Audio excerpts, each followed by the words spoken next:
namni yeroo jalqabaaf raadaarii kalaqee eenyudha?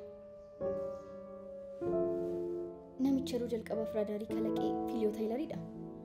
Likki miti. Inni yeroo jalqabaaf TV kalaqee. Edaa akkasii.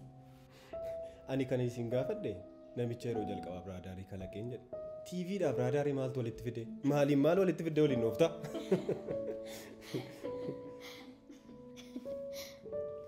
Tole atumti nutti himi.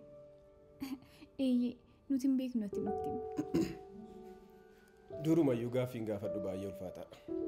Akka salphaatti kan deebi'uu danda'u miti. Maaluukaa har'ammoo of nutti dhaadaa'uuf jedha bara. Waan hundumaafiyyuu namichi yeroo jalqabaaf raadaarii kalaqe Roobert Weston yookaan Sir Robert Alexander Weston jedhama. Injiinara lammii Ingiliziiti. Amma deebii kana nutti himuuf waaqaan of qixxeessite. Erga beekteen dubbattu turteere. Tole. Dabaree korratti akka namni tokko hin falmine. Qophooftanii? Sirriitti malee.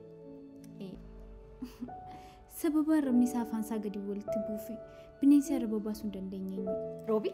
Qaxalee koo argatteetta. Maali milkii? Hinaaftee moo? Hinaafaa miti. Naa ajaa'ibe waa hireetu malee. Hiree ala bulte moo yati? Gaaffiin kee bineensotarraa bu'aan jiru marra.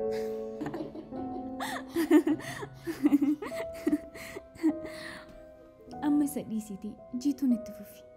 Tole, addunyaa kanarra qofaa